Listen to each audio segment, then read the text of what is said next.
Welcome to Let Me Fix This. Enjoy the video. You begin by confirming the Xd11 is ready.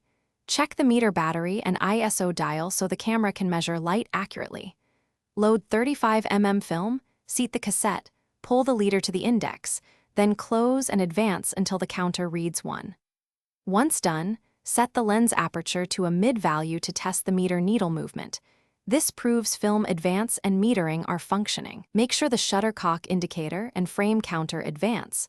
Those are immediate signs the camera is tracking film and power. You now decide how to control exposure.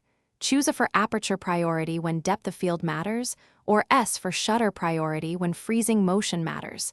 The Xd11 reads and recommends a setting. Once in mode, look through the viewfinder and align the needle to the exposure index. This tells you the camera's suggested combination.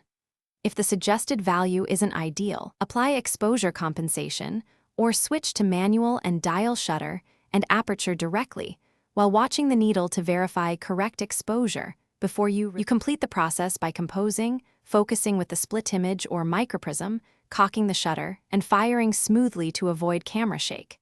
After each exposure, advance the film with the lever and monitor the counter. Before unloading, fully rewind the film to prevent light leaks. If anything goes wrong, like a dead meter or inconsistent readings, check battery and contact cleanliness first. If the meter still fails, use the Sunny 16 rule or preset manual settings so you can keep shooting confidently without electronics. Thanks for watching. If you found this helpful, don't forget to like and subscribe.